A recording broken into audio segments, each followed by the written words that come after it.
1978 25 ವರ್ಷದ ಹುಡುಗಿ ಅವರ ಮನೆಯ ಗ್ಯಾರೇಜಿಂದ 10,000 ಬಂಡವಾಳ ಅಂತ ಇಟ್ಕೊಂಡು ಒಂದು ಕಂಪನಿ ಶುರು ಮಾಡ್ತಾರೆ. ಅವರ ಮೊದಲನೇ ಎಂಪ್ಲಾಯಿ ಆಗಿ ಒಬ್ಬರು ರಿಟೈರ್ಡ್ ಮೆಕ್ಯಾನಿಕ್ ಜಾಯ್ನ್ ಆಗಿರ್ತಾರೆ. ಅವ್ರಿಗೆ ಯಾವ ಬ್ಯಾಂಕುನು ಲೋನ್ ಕೊಡಲಿಕ್ಕೆ ರೆಡಿ ಇರೋದಿಲ್ಲ. ಯಾವ ವೆಂಡರು ಕೂಡ ಅವ್ರ ಹತ್ರ ಮಾತಾಡಲಿಕ್ಕೆ ರೆಡಿ ಇರೋದಿಲ್ಲ. ಯಾಕಂದರೆ ಶಿ ಈಸ್ ವುಮನ್ ಅಂತ. 1978 ಮೇ ಬಿ ಕಾಲ ಆಗಂಗೆ ಇತ್ತು ಅನ್ಸುತ್ತೆ, ಡೌಟ್ ಇಲ್ಲ. ಆದರೆ ಇವತ್ತು ಹರ್ ನೆಟ್ ವರ್ತ್ ಇಸ್ 32,385 crores ಆಗಿದೆ. ಗ್ಯಾರೇಜಿಂದ ಶುರುವಾದಂಥ ಕಂಪನಿ ಇವತ್ತು 120 ಕಂಟ್ರಿಗಳಿಗೆ ಮೆಡಿಸಿನ್ ಸಪ್ಲೈ ಮಾಡ್ತಾ ಇದೆ. ನಾನು ಯಾರ ಬಗ್ಗೆ ಮಾತಾಡ್ತಾ ಇದ್ದೀನಿ ಅಂತ ನಿಮಗೆಲ್ಲ ಈಗಾಗಲೇ ಗೊತ್ತಾಗಿದೆ ಅಂತ ಅನ್ಕೊತೀನಿ. ಇವರ ಹೆಸರು ಕಿರಣ್ ಮಜುಂದಾರ್ ಶಾ. ಇವರ story is greatest in Indian business history ಅಂತಲೇ ನಮಗೆ ನೋಡ್ಲಿಕ್ಕೆ ಸಿಗುತ್ತೆ.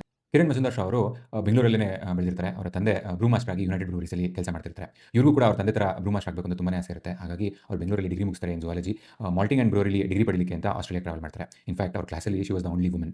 ಆಸ್ಟ್ರೇಲಿಯಾದಲ್ಲಿ ಟಾಪರ್ ಆಗಿ ಡಿಗ್ರಿ ಮುಗಿಸಿ ವಾಪಸ್ ಬ್ಯಾಂಗ್ಳೂರಿಗೆ ಬರ್ತಾರೆ. ಕೆಲಸ ಹುಡುಕ್ಲಿಕ್ಕೆ ಶುರು ಮಾಡ್ತಾರೆ. ಇಲ್ಲಿ ಅವ್ರ ಒಂದು ಕೈ ಸತ್ಯ ಎದುರಾಗುತ್ತೆ. ಯಾವುದೇ ಒಂದು ಬ್ರೂವಿಂಗ್ ಕಂಪನಿ ಇಂಡಿಯಾದಲ್ಲಿ ಅವರಿಗೆ ಕೆಲಸ ಕೊಡಲಿಕ್ಕೆ ರೆಡಿ ಇರೋದಿಲ್ಲ.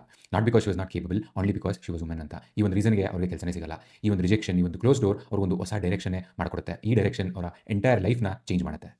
1978 ಕಿರಣ್ ಮಜುಂದಾರ್ ಶಾ ಅವರು ಐರಿಷ್ ಬಯೋಟೆಕ್ ಫೌಂಡರ್ ಒಬ್ಬರನ್ನ ಮೀಟ್ ಮಾಡ್ತಾರೆ. ಈತ ಇವರಿಗೆ ಜಾಯಿಂಟ್ ವೆಂಚರ್ನ ಆಫರ್ ಮಾಡ್ತಾರೆ. ಕಿರಣ್ ಮಜುಂದಾರ್ ಶಾ ಅವರು ಕಣ್ಣು ಮುಚ್ಕೊಂಡು ಈ ಆಫರ್ ಒಪ್ಕೊಂತಾರೆ. ಆಗ ಇವರಿಗೆ 25 ವರ್ಷ.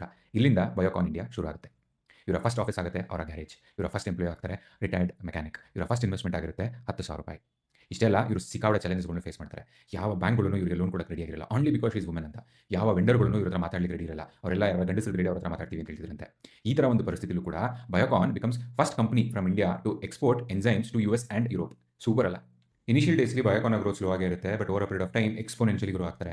1984 ಅವ್ರದೇ ಆದಂಥ ಒಂದು R&D ಟೀಮ್ನ ಕ್ರಿಯೇಟ್ ಮಾಡ್ತಾರೆ.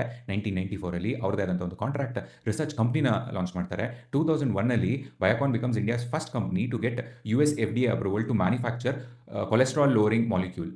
2004 ಬಯೋಕಾನ್ನ IPO ಲಿಸ್ಟ್ ಆಗುತ್ತೆ. ಫಸ್ಟ್ ಡೇನೇ $1 ಬಿಲಿಯನ್ ವ್ಯಾಲ್ಯೂಯೇಷನ್ ಕ್ರಾಸ್ ಆಗಿ ಕಿರಣ್ ಮಜುಂದಾರ್ ಶಾ ಅವರು ಇಂಡಿಯಾಸ್ ರಿಚೆಸ್ಟ್ ವುಮನ್ ಆಗ್ತಾರೆ. ಇವತ್ತು ಬಯೋಕಾನ್ ಅವರು 120 ಕಂಟ್ರೀಸ್ಗೆ ಮೆಡಿಸಿನ್ನ ಸಪ್ಲೈ ಮಾಡ್ತಾ ಇದ್ದಾರೆ. 2020 ಅರ್ನ್ಸ್ಟ್ ಆ್ಯಂಡ್ ಯಂಗ್ ಅವರು ಕಿರಣ್ ಮಜುಂದಾರ್ ಶಾ ಅವರಿಗೆ world entrepreneur of the year award ಕೂಡ ಕೊಟ್ಟಿದ್ದಾರೆ. ಇನಿಷಿಯಲ್ ಡೇಸಲ್ಲಿ ಸಿಕ್ಕಾಪಟ್ಟೆ ರಿಜೆಕ್ಷನ್ ನೋಡಿದ್ರೂ ಕೂಡ ಕಿರಣ್ ಮಜುಂದಾರ್ ಶಾ ಅವರು ಗ್ಲೋಬಲ್ ಕಂಪ್ನಿ ಆದಂಥ ಬಯೋಕಾನ್ನ ಕಟ್ಟಿದ್ರು. From Bangalore, from garage with 10,000 rupees investment. Super ಅಲ್ಲ? ಇವರ ಒಂದು life journey it's just not about ಒಂದು ವುಮೆನ್ ಸ್ಟ್ರಗಲ್ ಅಥವಾ ಒಂದು ಸಕ್ಸಸ್ಫುಲ್ ವುಮೆನ್ ಸ್ಟೋರಿ.